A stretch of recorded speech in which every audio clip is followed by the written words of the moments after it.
अस्सलाम वालेकुम गाइस, कैसे हैं आप। उम्मीद करते हैं आप सब खैरियत से होंगे, खुश होंगे और हमारी दुआ है कि आप हमेशा खुश रहें, हंसते और मुस्कुराते रहें। मेरा नाम है रहमान अनवर और मैं हूं ज़फ़र इकबाल।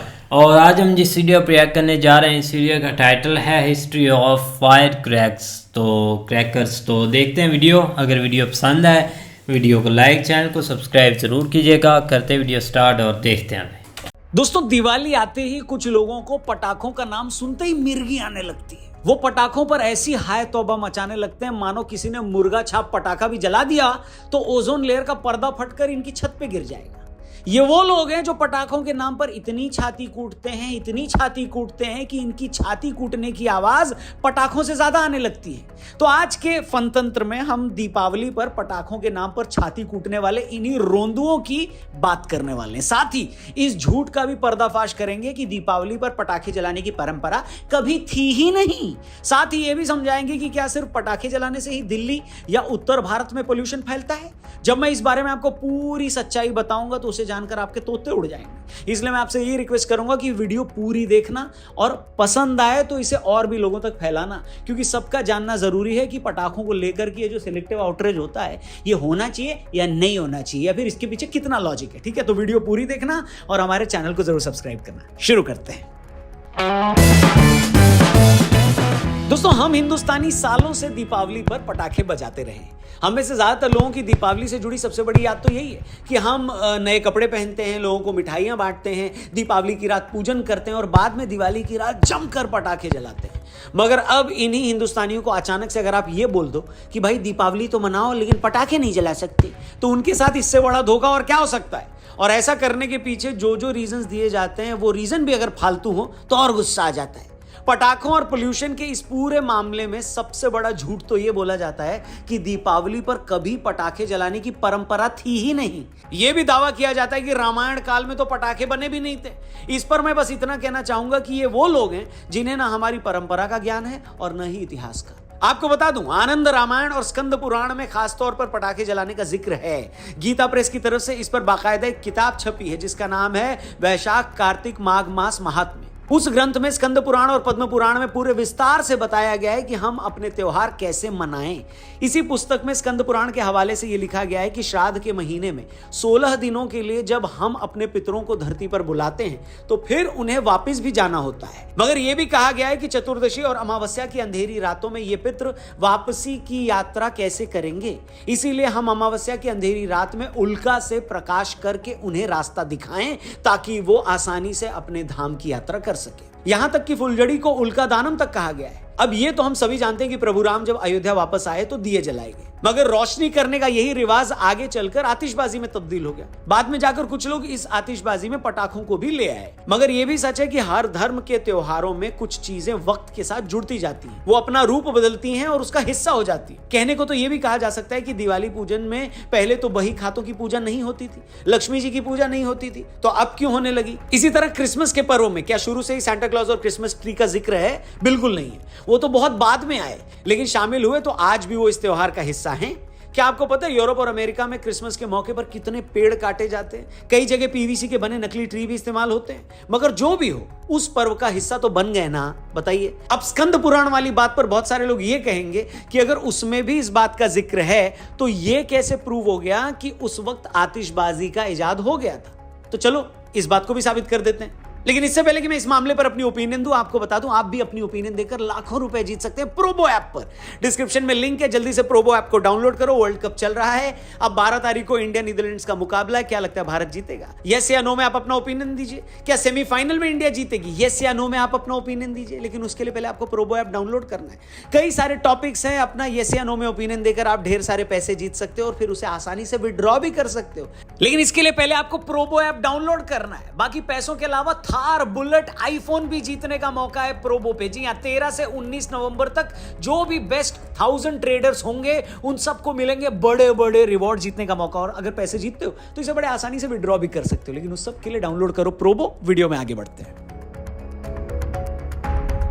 दोस्तों, दीपावली पर क्रैकर्स जलाने के मुद्दे पर कुछ लोग ये झूठ भी बोलते हैं कि अरे भारत में तो आतिशबाजी शुरू ही 50-100 साल पहले हुई है, और जब भारत में आतिशबाजी करने के लिए टेक्निक ही नहीं थी तो दीपावली पर पटाखे कैसे फूटने लगे।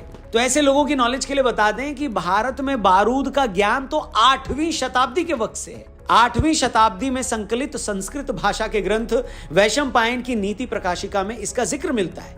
हिस्टोरियंस मानते हैं कि प्राचीन भारत सॉल्टपीटर की अग्निचूर्ण या आग पैदा करने वाले पाउडर के रूप में जाना जाता था। 15वीं शताब्दी में मुगलों की पेंटिंग्स में बड़े पैमाने पर इस बात के प्रमाण मिलते हैं कि भारत में उस दौरान त्योहारों में आतिशबाजी की शुरुआत हो चुकी थी। 1633 में मुगल बादशाह शाहजहां के बेटे दारा शिकोह के बेटे की शादी से जुड़ी एक पेंटिंग में भी आतिशबाजी होने के सबूत मिलते हैं। इतिहासकार पीके गोडे ने 1953 में the history of fireworks in India between 1400 and 1900 AD के नाम से एक किताब लिखी थी। अपनी किताब में वो 1518 में गुजरात में एक ब्राह्मण दंपत्ति की शादी में आतिशबाजी होने का सबूत भी देते हैं। इसके अलावा 17वीं शताब्दी में बीजापुर के रूलर आदिल शाह की शादी में 80,000 रुपए आतिशबाजी पर खर्च किए गए। तो ये इतिहास है हिंदुस्तान में आतिशबाजी का, पटाखों का। इस इतिहास का जिक्र करना भी इसलिए जरूरी था क्योंकि बहुत सारे लोग ये कहते हुए मिल जाते हैं कि अरे हिंदुस्तान में आतिशबाजी आई ही अभी है, हम लोग तो पटाखे जलाना जानते ही नहीं थे। खैर, अब आ जाते हैं सबसे जरूरी बात पर, और वो ये कि क्या दिवाली पर एक दिन के पटाखों से इतना नुकसान होता है कि उसे बैन ही कर दिया जाए।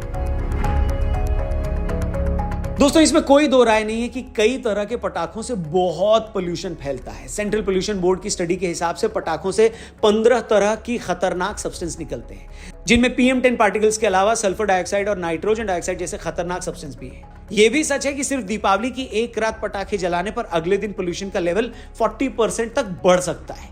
ये सारी बातें सही हैं, मगर यह बात भी स्टडी से ही साबित होती है कि फिर उसके एक दिन बाद ही पोल्यूशन का लेवल अपने पुराने लेवल पर आ जाता है। मतलब सिर्फ एक दिन पटाखे जलाने से ऐसा कोई लास्टिंग इंपैक्ट नहीं पड़ता।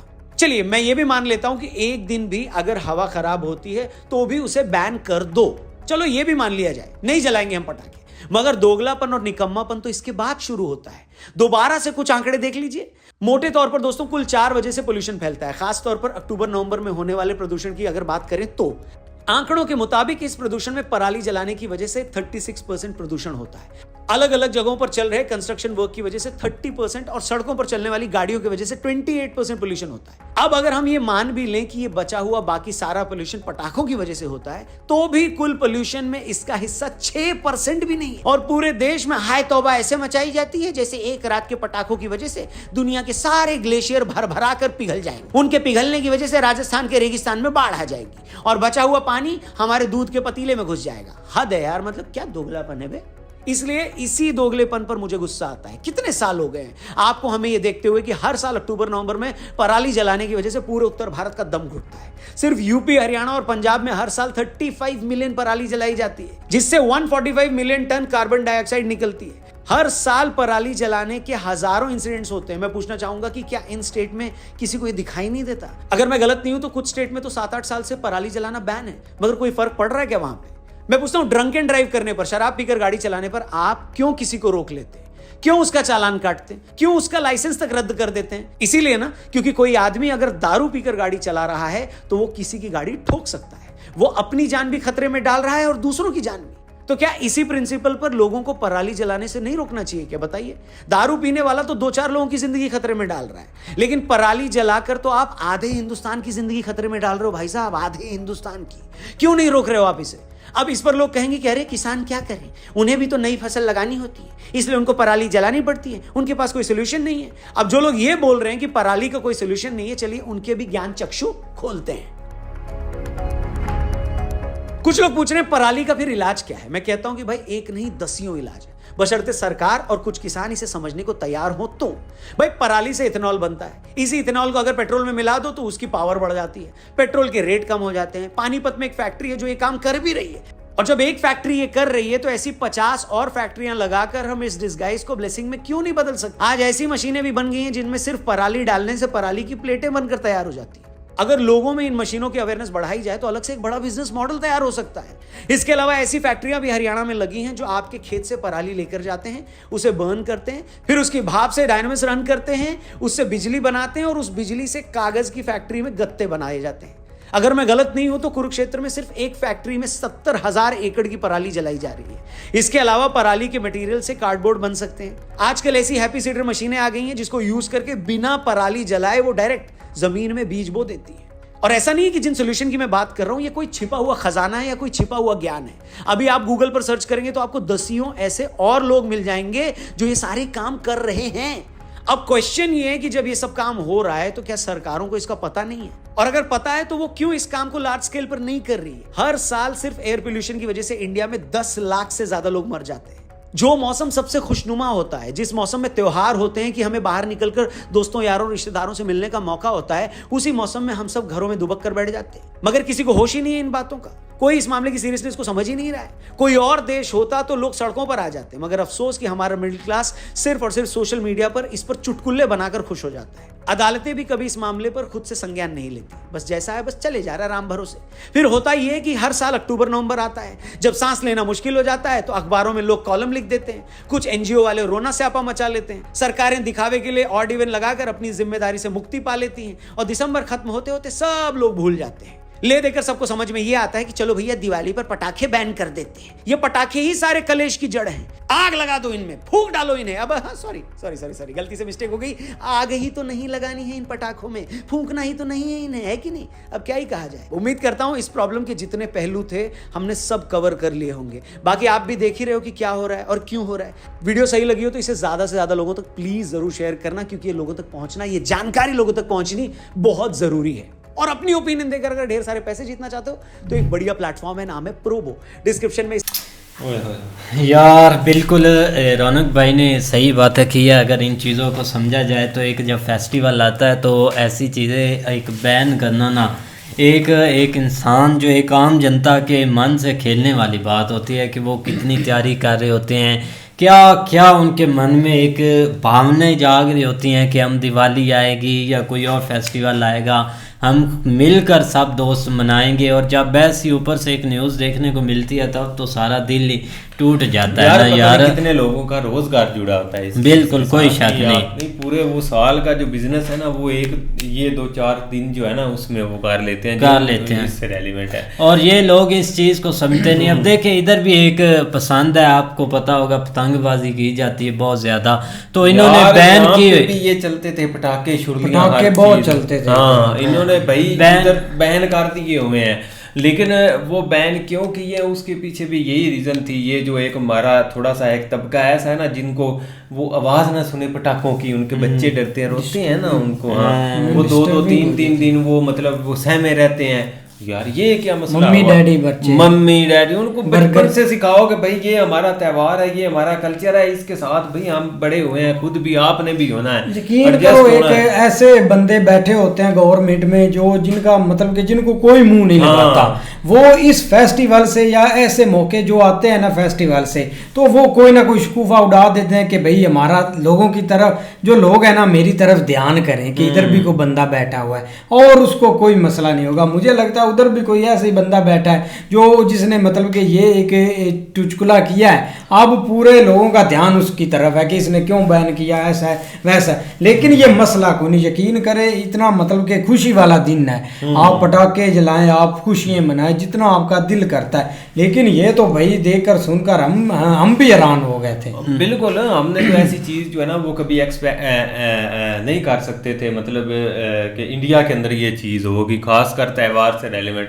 लेकिन ये इधर भी भाई सुनने को मिल गया। लेकिन ये जहाँ तक मेरा ख्याल है ना कि ये ऐसे ही फ्लॉप होना है या ऐसे ही इसको कोई बंदा नहीं मानता, ये बात सोशल मीडिया पर होगी चीजें। असल में ना उनको सपोर्ट मिलती है इस तरह के इस तरह के जो ग्राउंड है वहाँ पे, या इस तरह के लोग जो थोड़ा सा मतलब मम्मी डैडी कह लें या थोड़ा सा इस ऐसे जो है ना वो लोग जो पढ़े लिखे हैं वो ज्यादा इन चीज़ों को सपोर्ट करते हैं कि यार ये क्या चीज़ है, ये क्यों है पटाखे वगैरह ये इस तरह की चीज़। लेकिन यहाँ पे भाई रौनक सर की वीडियो आ गई इस चीज़ के ऊपर, तो इसका मतलब है कि वो फ्लॉप है फिर है। उन्होंने ये एक चिंगारी फेंकी जरूर, लेकिन इसको अभी से हैवी तरीके से ना कवर किया गया तो वो आने लोग करेंगे यार। आप देखो ना है कि जब राम जी वापस आना था उन्होंने अयोध्या, तो पहले दिन से मतलब कि इतने दिन रहते थे लोगों ने तैयारियां स्टार्ट कर दी थी। और जब एक राम जी जा रहे थे मतलब कि लोग पीछे नहीं छोड़ रहे थे, हाँ तक के लुक छुपा कर भागे थे कि ये लोग हमें छोड़ दें, इतना मतलब कि एक प्रेम था।